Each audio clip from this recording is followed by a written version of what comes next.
early years teacher at William McGregor. I've been in primary only for 7 years, actually. And prior to that, I've got 10 years plus experience teaching in further education.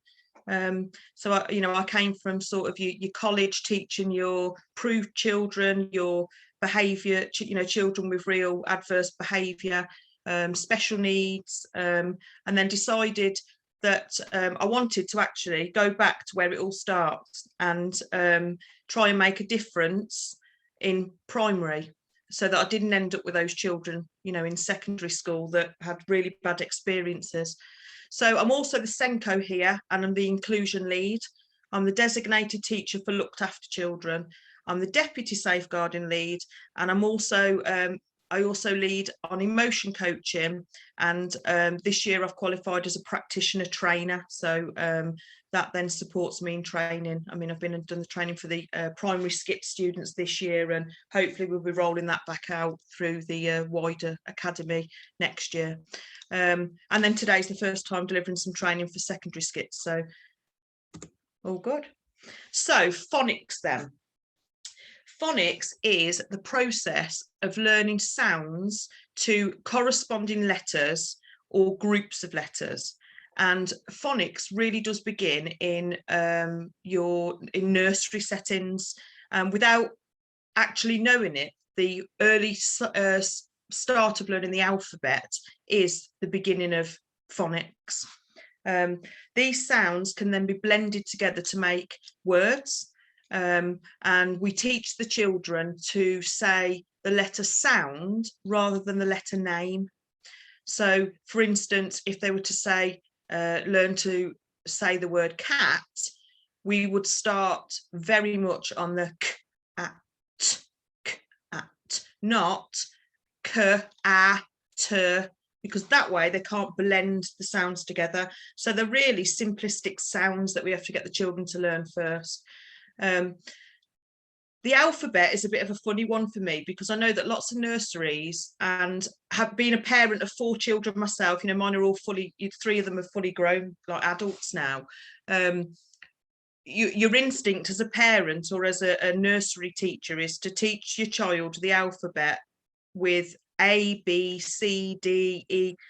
What that actually does, though, is really hinders the development of their phonics, because the children will become so used to using A, B, C, D that they find it really hard then to go back to use the sound A, B, G.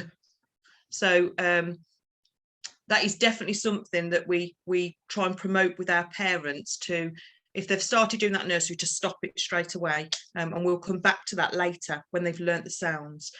So this then, the process of sounds to letters, it's the route to teach children to read. So phonics is the starting point to teach reading. Now, Ofsted, a little quote from them. So I've just got to move you because I couldn't see it myself. So Ofsted say the school should be determined that every pupil will learn to read regardless of their background, needs or ability. All pupils, including the weakest readers, should make sufficient progress to meet or exceed age-related expectations. It is such a massive thing at the moment in Ofsted, more than ever, really. Your phonics, your reading, your spelling, it's really highlighted, and especially due to COVID, it really is the focal point, because once children are secure in their phonics, that opens the doors to all the other learning. So the national curriculum then, they say that children should be taught to use phonics knowledge and skills as the route to decoding words. And there's such a big emphasis on phonics, far more than when I was at school, or even when my own children were at school. It really is the key to every learning, every piece of learning.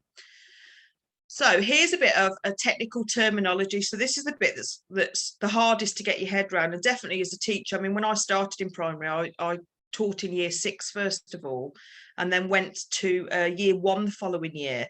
So to really try and get your head around phonics it's hard going, but once you understand it, not only does it make you yourself a much better speller and writer, it makes you really look at your children's work that they're submitting, especially in secondary, and really beginning to unpick some of the reasons why their spelling's so poor or why their vocabulary is so weak. And it will be because they haven't retained the phonics knowledge from primary school, or it could be that they haven't they didn't pass a phonics screener check, or it wasn't phonics wasn't as emphasized back then, it wasn't as vital as it is now. So there's definitely ways in which you can support your children in secondary school with this knowledge. So the first part of the terminology then is a phoneme. So a phoneme, that's the smallest unit of sound in a word. And they're taught to children when learning phonics. So for example, the word dog, that consists of 3 phonemes. So they're those separate sounds, d, o, g. And a phoneme can be represented by 1, 2, 3, or 4 letters. So what that means is that as you say each of those sounds, they represent a single unit of sound. So as you can see, the third one along there, that we see as being an IGH or an IG, as the children would learn. The children have to learn to say that as one sound. That sound is I. The sound before it, that we would know as A and I, the children would learn that as A. And along with those sounds, we teach the children to apply actions to them, because what that then does is really supports that kinesthetic learning, and they're learning it in different ways. So a grapheme, that's the letters that represent a phoneme when they're written down. So it's a phoneme until it's written down on paper, and then it becomes a grapheme. And they can consist of 1 or more letters too. And the phonemes, for instance, the phoneme S can be represented by the grapheme S, but in sun, or in the SE in mouse, or the C in city. So it really is quite a complex process, teaching and learning phonics. A grapheme phoneme correspondent, or known as a GPC, that's having the ability to see the grapheme letter and know the sound it makes. So really that's what we're assessing the children on as they're going through reception and into year 1, that they actually understand what the grapheme sounds like. So the written down grapheme, how that sounds. So then we've got a digraph. So the digraph are when 2 single sounds are combined together and they make 1 new sound. So we have consonant digraphs with the likes of sh and f and k. And we also have vowel digraphs, your a, e, r, oi. And again, the children have to learn that they are digraphs. So this terminology that I'm sharing with you now, our reception children, when they see those sounds, will shout digraph, or the next one, trigraph, where there's 3 sounds that make up the 1 sound. So even though this terminology is quite technical for us as adults, our 4 and 5-year-olds actually learn what these are, and then are able to identify and spot them in reading and apply them to their writing. So the next part then is blending. So blending's recognising the letter sounds in words. So as we're teaching our children the single sounds, for instance, in this word cup, we would teach them k or p, and then we teach them to blend it back together to make the whole word. What you usually find with children sort of in reception is that they will hear the second and the third sounds, but the first sound, that's a little bit trickier, because by the time you've got to the final sound, they've forgot it. So this is where your structuring of your lessons and the style in which you're teaching phonics really comes into play, because that repetition is what really works to embed how the children are picking up this information. So The blending then is the recognising of the sounds, and it's merging them back together in the correct order so that they can pronounce the word. And this comes a bit later on. You'll find that lots of children talk very much initially in reception, k up, and they'll try and read it, it's a k up. And then it takes that adult support then to help them to push it back together. So what you do find is if children naturally read that word, say cup, as cup, and don't understand that segmenting and blending stage, initially some teachers might think, wow, that's amazing, you can just sight read that word. What you will find is they will be your weaker readers as they get older, because actually they don't understand how to segment and blend words. So as the vocabulary becomes a lot more difficult, they won't understand how to segment and blend those words. So even children that are doing that quite easily, it's really important that we take them back to that segmenting and blending stage. So you're segmenting then, that is identifying the individual sounds in a spoken word and then writing down the letters for each sound. So not only are our children in reception year 1, year 2 learning the individual sounds, how to apply that to words, how to read them, how to recognise them, they've got to then be able to write them as well. So that, you know, there's a lot, as you can see, it really is the area of English, you know, writing, that literacy, that is the most crucial part because it embeds it all. So if we have a little look here, I was talking about the alphabet earlier, and how ideally we don't want children to be taught the alphabet as in A, B, C, D. And what we find in nurseries is that they do learn it that way, and they learn it through lots of songs. And I think as parents, we play a song, come on, let's learn your alphabet, let's learn your numbers to 10. But as I said before, it really does hinder their ability to understand what the letter sound is. And what we tend to do is introduce the alphabet, which is known as the letter name, much later on, really when they've already learnt the first phase of phonics. So phase 1 is the alphabet then, and it's often taught in nursery. So A, B, C, they're the letter names. Now, children in reception in year 1 will also be taught what is a letter name and what is a letter sound. And that becomes part of our daily teaching. Tell me the letter name, tell me the letter sound, so that they can distinguish between the two. But it is really important that the sound comes before the letter name. So I've got a couple of videos here now. One is only a short 1 minute 55. The other one is a little bit longer, but I do want you to just watch the whole thing. I think it does go on for about 7 minutes.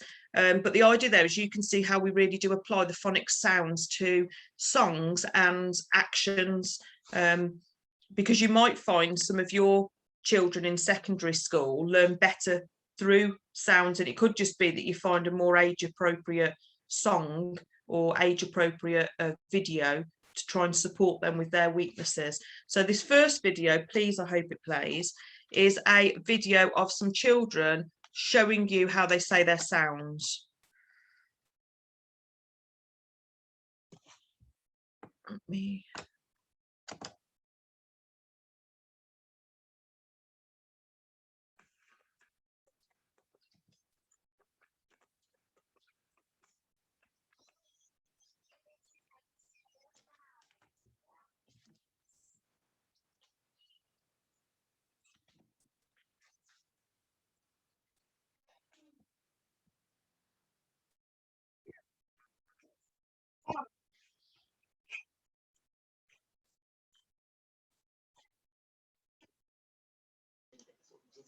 Sorry, do you think the video is playing?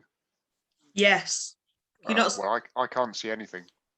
Is there anybody else that can't see it? It's playing on mine. It's not working. Not working. Okay. You could post the link into the chat and we could all watch it independently. Okay, 1 minute, I will do that. Let me come off that. Right. Okay.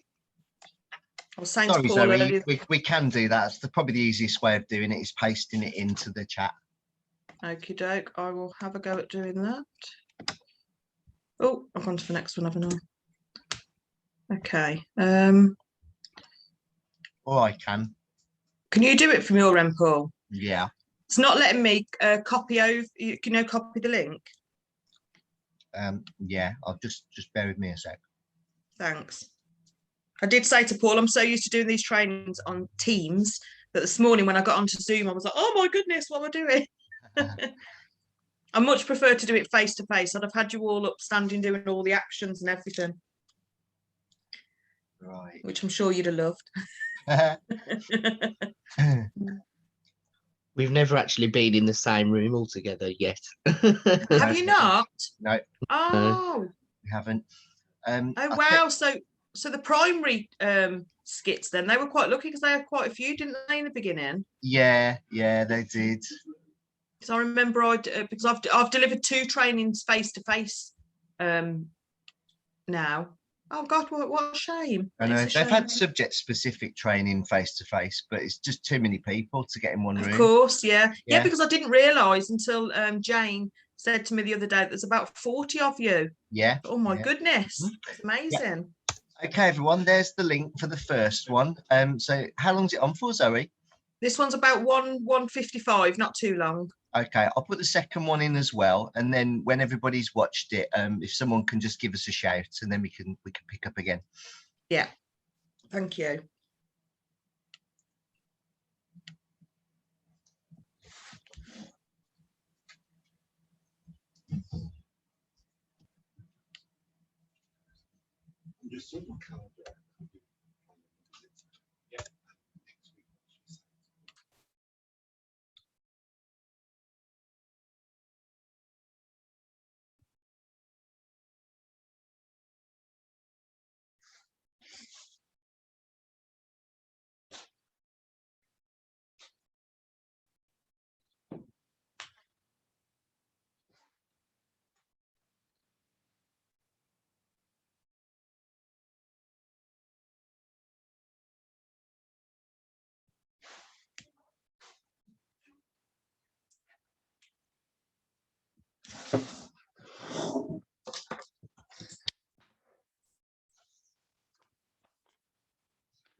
Okay, give us a thumbs up, please, in front of the camera if you've watched the videos.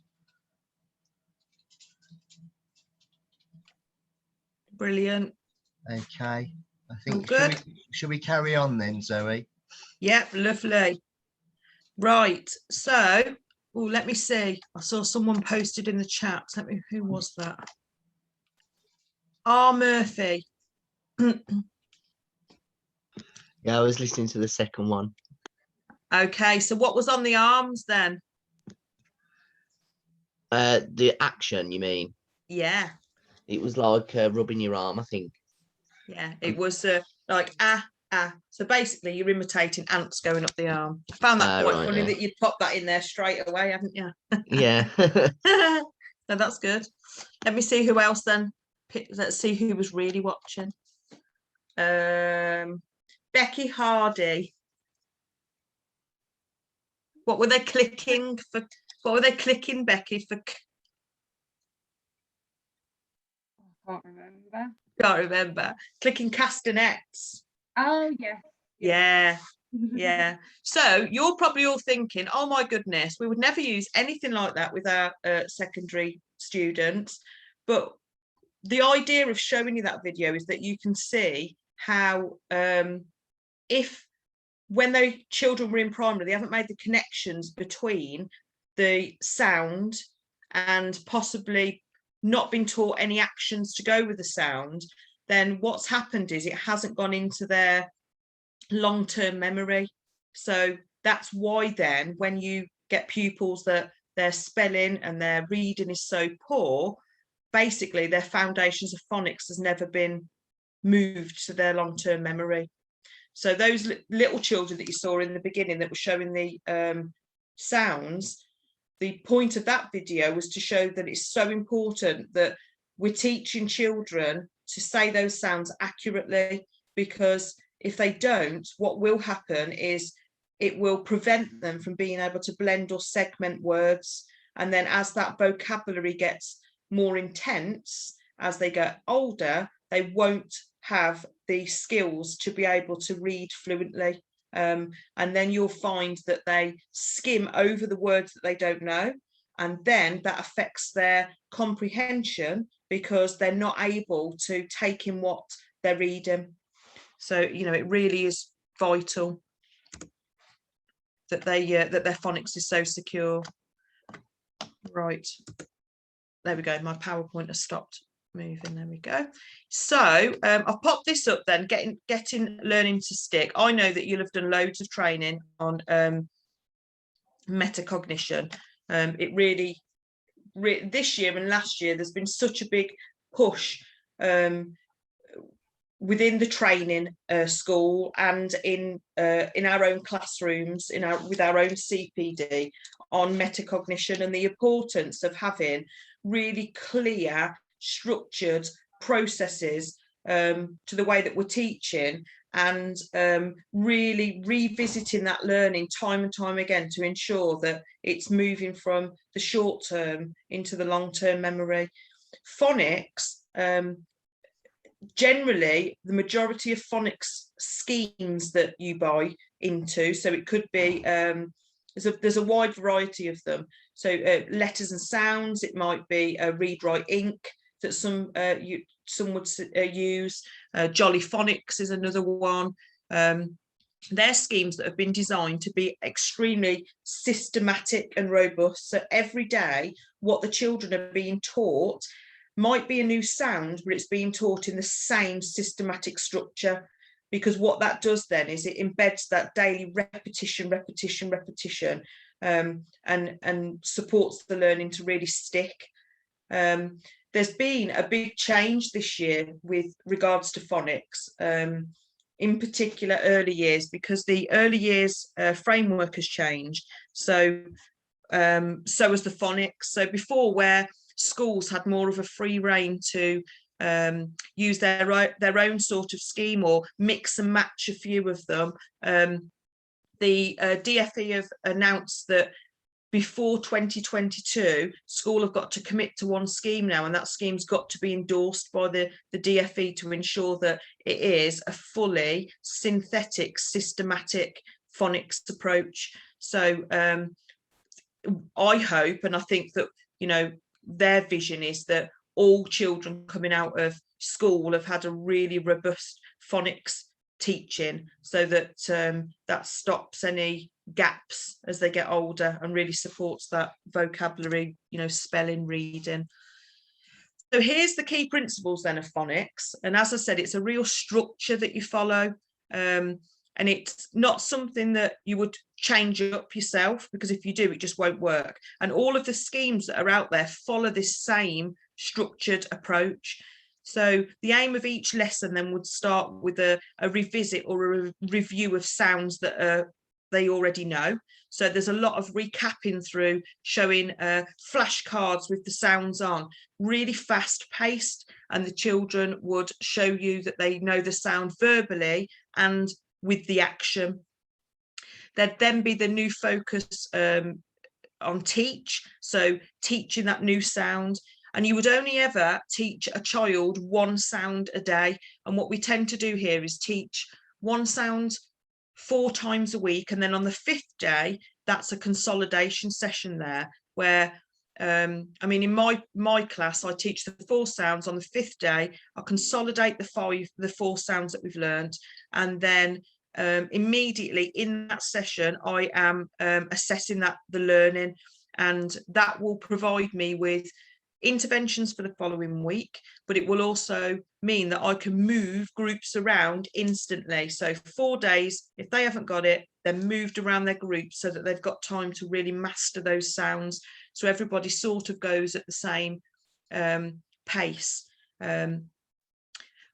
However, we do still then stretch those more able learners and really embed the weaker learners. And we don't do that by giving them more sounds. We do that by getting them to apply what they know. So after the teach part of this lesson, we then go to the practice and apply, and that's practice and apply in reading and writing sounds and words. So the session genuinely lasts for about 25 to 30 minutes. So it's very, very structured, and you really do stick to the time. At the end of the session then is where you revise the key learning from the lesson, and you apply that then to reading more advanced captions or into sentences as they get a bit older, but then also where you start to apply that into written captions and sentences. So what the children experience in each of those sessions is the sound that then develops into words, and the words that develop into captions, and the captions that develop into sentences. So in each of those sessions, they're going on a real journey, both speaking and written form. So here's an example of, sorry, did someone go to speak then? No? So we've covered phase 1, so that's very much the alphabet sounds. As we go into reception then, the children are taught phase 2 and phase 3. Now, years ago, it used to be, I think, when I started here and I went into the lower year groups, it was very much children need to learn as quick as they can. So once I'd moved into year 1, we changed that, and I said they don't need to learn as quick as they can. They need to master a phase before we move them on, because if we don't do that, then there's going to be gaps. So what we do now is we teach phase 2 and 3 in reception, and then as the children go into year 1, we teach phases 4 and 5. So in reception, the children are taught the first 20 phoneme sounds and the 3 digraphs, and they're really taught in a synthetic, systematic approach. They're also taught alongside phase 2 what are called tricky words. And tricky words are words that you cannot sound out. They're words like he, where the eh in he changes to become an e sound. So those words, we see them and we say them, or we see them and we write them. We don't try and sound them.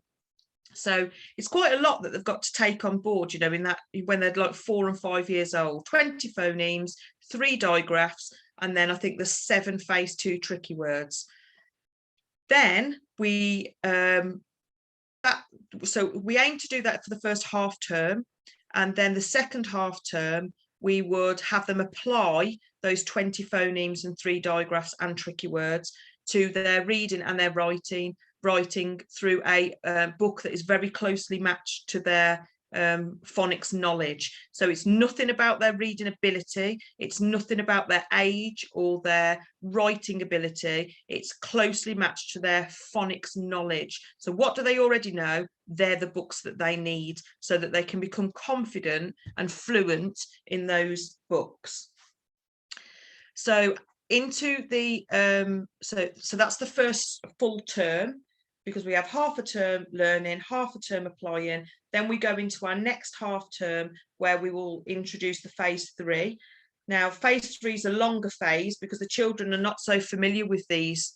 They will only know the j to the z sound because that's what they will have been familiar seeing when they've been looking at the alphabet. The likes of qu and ch, sh, and all the other sounds, they will never have seen those before. So they take much longer. And within that phase, what we have is 6 remaining phonemes, single sound phonemes, and then 17 new digraphs and 4 trigraphs in there. And with each of those sounds within the phase 2 and 3, so the video you just watched was the phase 2 actions, they will then learn a whole new set of actions for the phase 3 sounds. So it's, you know, it's a lot that they're taking on at that young age. And again, they will learn a whole set of the phase 3 frequency words as well.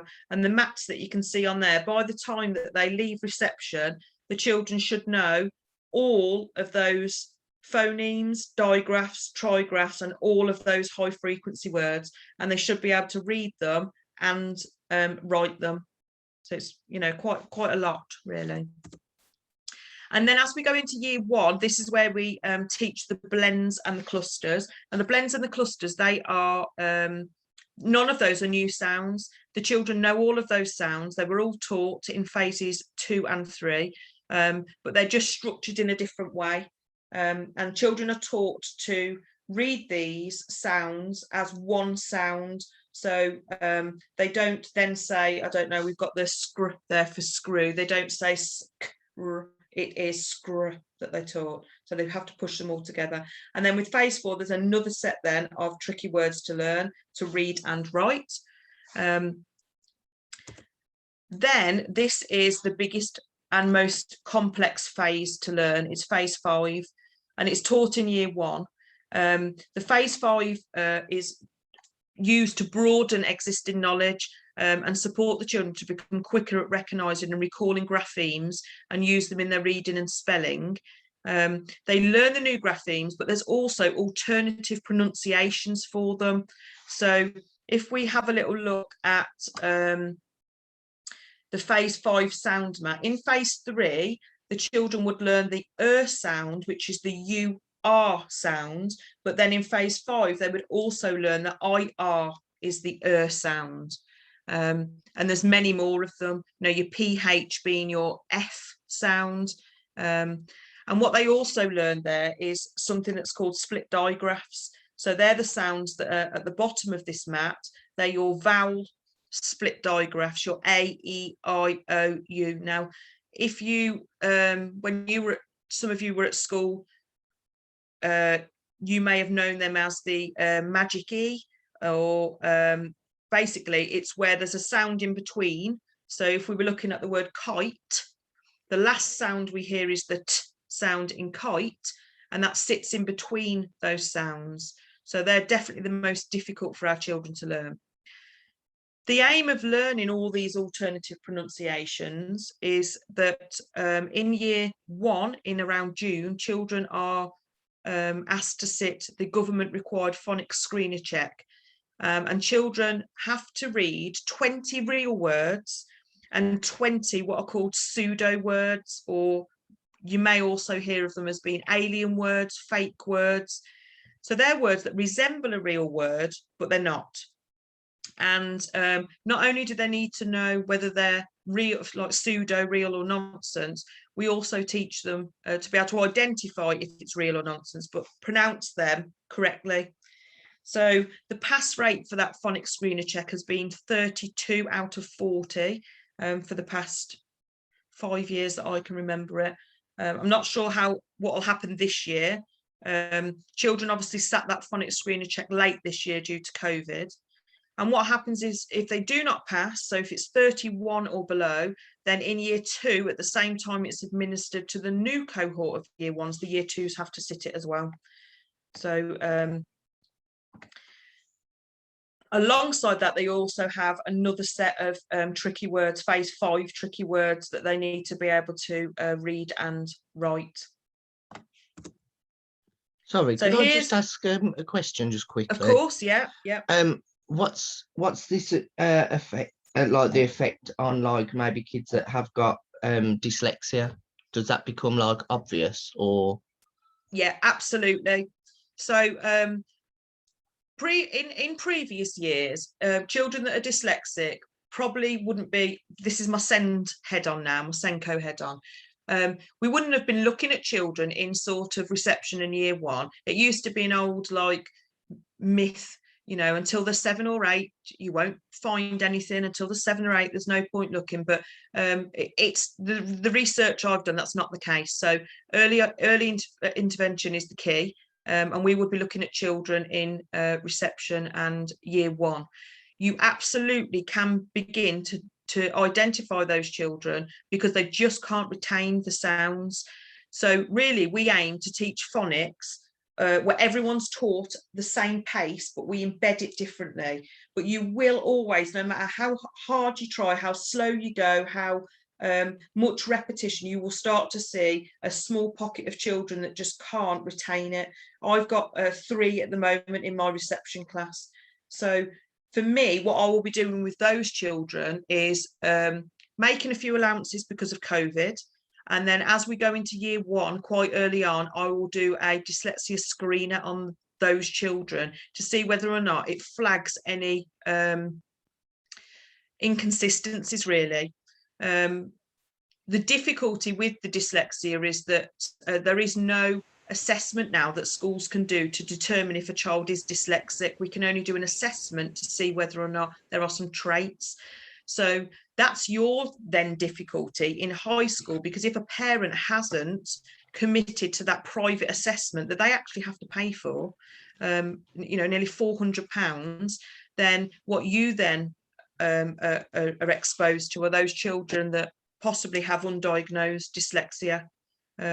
So that is a real difficulty then, and they're your children that really you'd be looking at ensuring that they're having additional intervention to really target those areas. Thank you, thanks.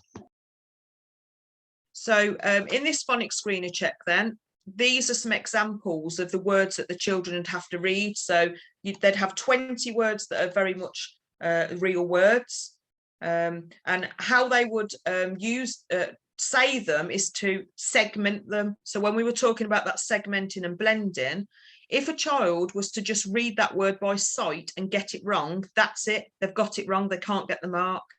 If a child blends the word and gets it wrong, but then hears themselves and self-corrects, then they can get the mark for that particular word. So this is where I was saying earlier that those children that we think, wow, you're reading words by sight, that's wonderful.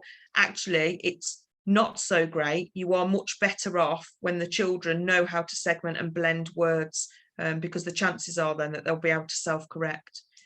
Here's an example of some of the pseudo words, very similar to some words that would be real, but the odd sound.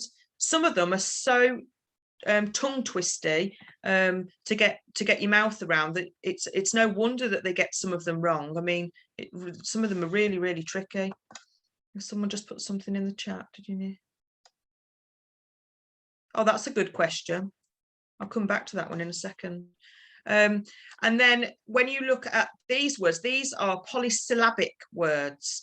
Basically, polysyllabic words are words that are you can segment them. So I'd have always taught my children when they were younger to clap out the syllables. So label, vanish, Basically, that's what a polysyllabic word is. It's a word that you can break down. Sometimes they're two words, two root words together. And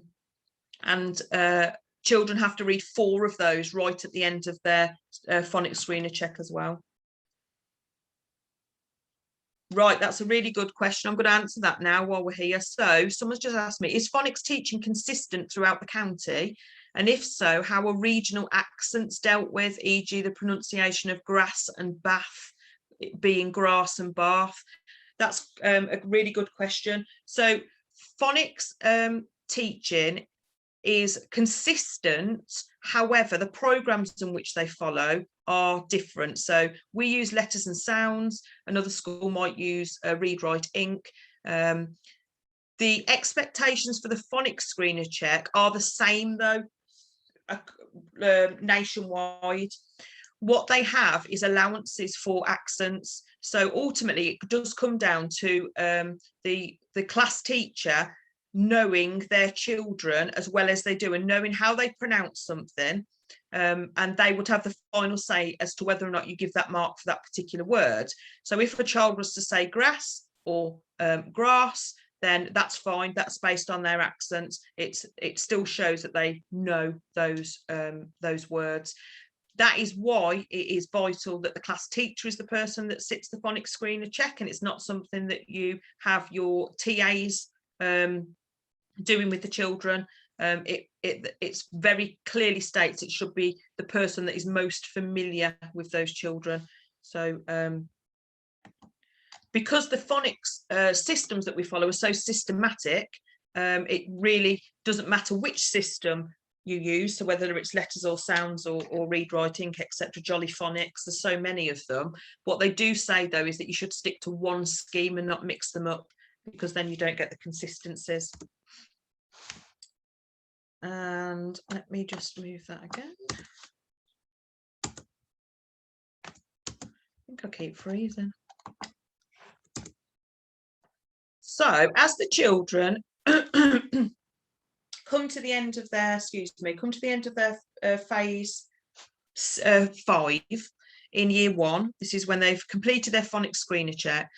What they then have to learn is the phase 6 spelling rules. So this is when then the class teacher reverts back to your national curriculum expectations.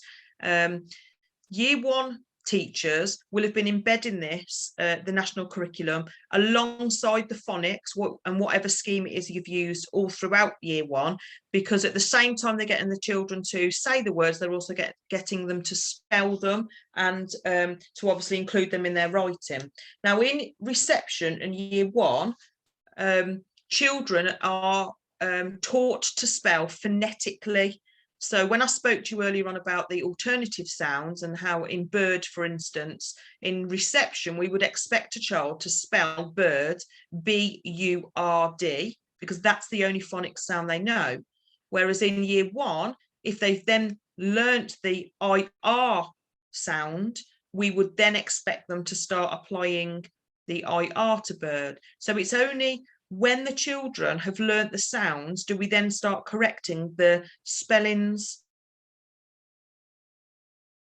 So it's phonetically plausible until they are aware of the correct sound. So as the children then go into year 2, this is where there's a much stronger emphasis on spelling rules. I've just put a small example of them up on here. These are the year 1s, because it would have been pages and pages of slides of spellings. And what the children have to do then is use the alternative spelling rules, and in some cases there could be 4 or 5 different spellings of the same sound, and children then have to also learn how to apply the correct spelling. So it's just so much for a child to learn in years reception 1 and 2. I do really believe, and there's a lot of research just suggests that if a child leaves year 2 and they are not secure with their phonics and their spelling rules, that it's very unlikely that that child will go on to be a strong reader or a strong speller. The children do obviously get that opportunity in year 2 to resit the phonics screener check, because for all children it may just be a case of they needed just a bit longer for it to stick in their long-term memory. Children going into year 3 though, if they're not secure with that phonics screener check, the likelihood is all through their primary schools, spelling and reading will be a major issue. So that's where in our school we get that really intense intervention in place. But ensuring that it's not impacting their core learning, because then we don't want to create more gaps. And I'd imagine in high school this is where you have a real struggle, because obviously you're not seeing the children consistently all day, because obviously they're going off to their different year groups. You're probably not always fully aware of each of those child's individual struggles because you've got so many children. So it's that, I suppose, that communication, isn't it, from your Senko about of who it is that's got those struggles and how it is you can support them in your particular area of learning. So quite difficult really, but it is really important that you do get to know if you have got children that have got those additional learning needs, so that you can make allowances for them and support them. So yeah, so we do, you know, if they're not secure when they're coming out of 2, they're definitely our target children then, for extra intervention in the afternoons or first thing in the morning, whenever we can grab them really, to try and get that secure. So why is it so important then? So I'm going to ask some of you now. Anybody got any questions? Anybody summarize why it is there anything you've seen so far when you've been on your placements that you think, do you know what, I think that's possibly a phonics issue?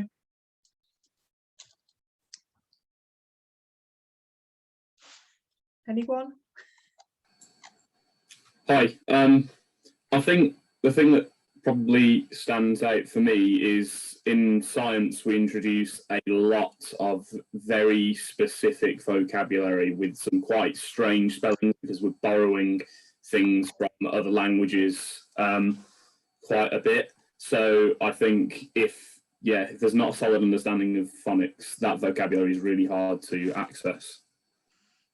Yeah, absolutely. I totally agree there. What we do find in primary school is that when you've got those words that are really adventurous, what you can do is apply the phonics. So this is where phonics would be really crucial for yourself, because you can apply those phonics to give the children that word spelt phonetically. So a bit like, I know we use it a lot for dinosaurs, because some of the dinosaur names are really tricky. I have got one little genius in reception though who can pronounce them all, so he does help me out, but sometimes we have to sound them out and break down them into phonics sounds, so that the children, when they say them, actually it does say the word correctly. So I suppose that's, you could use the phonics to support you by maybe giving them word cards with that difficult terminology on before you deliver that unit, and maybe then they can take those home and master them before coming back into the class and actually feeling quite embarrassed and you know, unconfident about saying them. So phonics definitely helps with things like that, because you just wouldn't believe sometimes when you see it written down phonetically, oh my word, I can read it now. So but I do yeah, definitely that is really tricky for the likes of your science and your terminology, but there are definitely ways around it. So even though, you know, you don't teach phonics, it's definitely worthwhile you all really getting to know phonics, because it will support you in your secondary school teaching with resources, with aids that can help children, because ultimately you've probably got some children in secondary school where their spelling is as poor as some of our children in years 2, 3 and 4. So as long as you can support them in an age appropriate way where they don't feel embarrassed by it, then you can use phonics to support you, definitely. So I've got another person in here. There's some children in my Middlesex that struggle with basic words when reading out aloud, and they're in year 9. Yeah, absolutely. And then what happens is they just don't want to read out loud, do they? Because they just find it so embarrassing.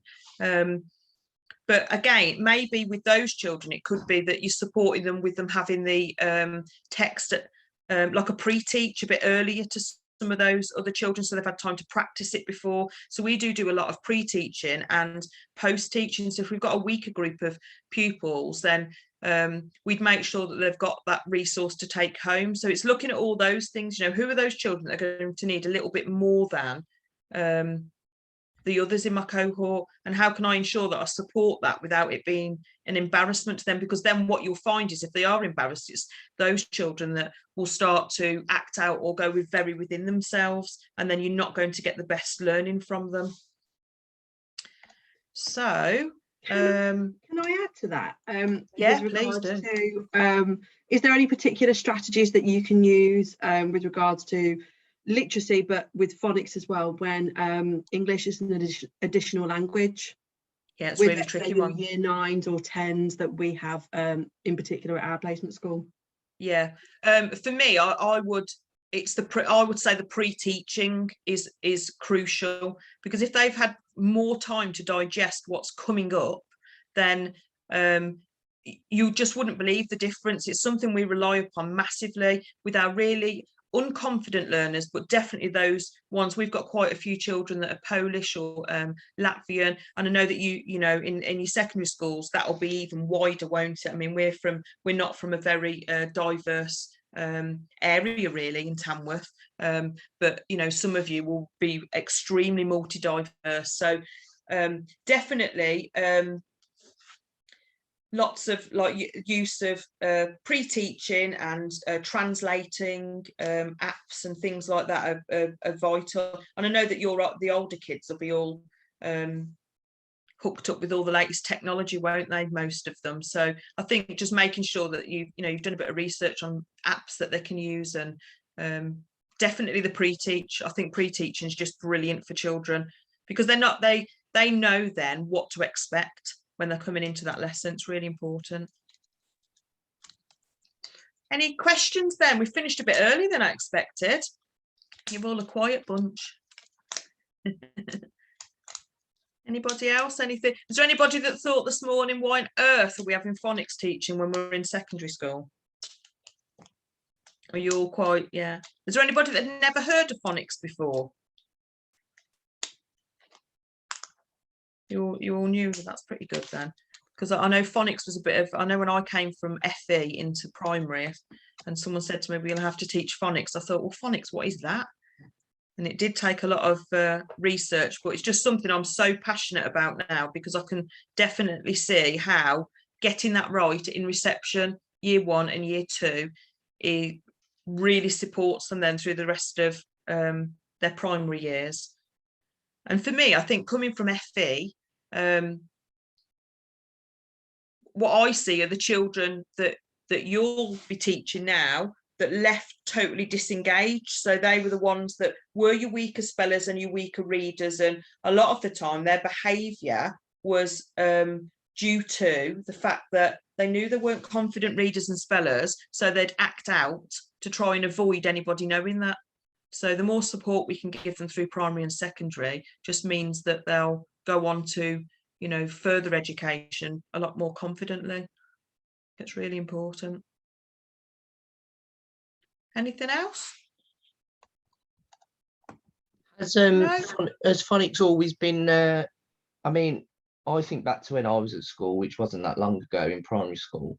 Yeah. And they did. I remember sounding out words and things and making that relationship to pictures, but I don't. Has it always been like the route to teach reading and writing? I think that what's happened over the years is, I mean, I remember back to, and even when my own children were at school, I mean, my eldest is 22 and I've got twins that are nearly 18 and a 10-year-old. Now, there's a big difference between what my 10-year-old has been exposed to my 18 and 22-year-old. I think back then it was more the segmenting and the blending. You know, we knew we'd got a word, okay, we break the word up, at or og, and we try and push it back together.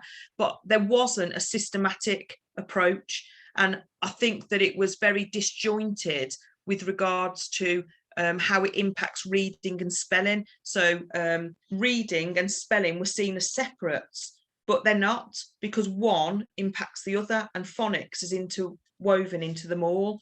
So I think that we've just got much tighter on phonics, and I think that's because there is such a big push on you know, communication and language being a lot more important. I mean, what my reception children do now is definitely not what my daughter would have done in reception, with the you know, really getting down and really getting them to talk and explain, and you know, correcting every mispronunciation that they have, and really getting them to extend on their talking. Well, all of that stems from the phonics, because if the phonics is right, then they'll say it correctly, they'll write it correctly. So I just think it's a lot more streamlined now. There's a much more of an emphasis on it, and I think that's because the you know, Ofsted and the government have seen that children going through secondary and further education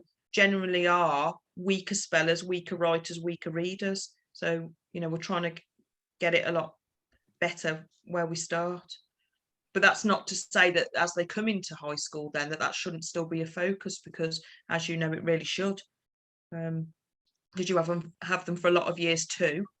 But it's a lot harder for yourselves when you're only seeing that pupil, you know, once a week, twice a week, and another 100 pupils in between. So I suppose that the systems that you've got in place in your high schools with regards to the communication of those pupils, so that you're very aware of them, that's really crucial, because you do need to know who those children are that need that help and support, and yourselves identifying them. So if it's something that you think there's something not quite there, really alerting whoever you need to about that, to get them that support that they need. Thank you. Thanks. Do you use the same structure for phonics teaching with regards to reading in primary school when it's introducing a different language like French? Obviously, because I can't remember if they actually do like different languages in primary school. Would you do it? Obviously, they're pronounced very differently, some things, but they might be spelt the same way because it's a completely different language. But they do need to, or they will start to learn both. Yeah, it's a really good question, that is, actually. So they do learn a language. At the moment we're learning so it's French from year 1 up, but it's very basic, as in it's just, you know, counting to 10 or a few colours, etc. As they get into year 6, that's when they start looking at as they get into year 4, 5 and 6, that's when they start looking at the phonetical element of, say, French or Spanish. So phonics is definitely embedded that way, but I wouldn't say it's taught in as structured way, because I think that you know, your French and your Spanish, it's more of a focus on French and Spanish with different elements of the world. So, you know, France in war, or, you know, France in with like the seasons. But they do teach them about those silent letters and sounds. So children can then draw upon their phonics knowledge. But you're right, they are quite different, but it is still taught, but definitely not as systematically. And maybe it should be. Thank you. Anybody else? No, all good. I think we're done, Paul. Okay, lovely. Right, that's great. Well, thank you ever so much for coming along, Zoe, and doing that with us. It's I always love phonics. It always makes me think about how complicated the English language is. So yeah, thanks for giving us time. It really does. It really is, isn't it? I'd have liked, though, for us to have been face to face. I think we could have been a lot more interactive. It's quite difficult when you're at the end of the screen, Yeah, but I know. has I someone know. just popped up there? Oh, thank you. Thank you, Yeah. whoever's popped that. So no, we It's great. Anyway, it was lovely. I enjoyed it. Yeah, really, really good. Thank you ever so much, and hopefully I'll see you again soon. Yep, I'm sure you will. Thank you, everyone. Okay, all this PowerPoint is also available on the online platform under the cognitive science section of the PES pages as well. So if you do want to go back and look at this resource again, you can. And if you're in PE or MFL or science, we'll see you this afternoon face to face. And everybody else, have a lovely weekend, and we'll see you all soon. Sign out when you're ready. Bye, everyone. Bye.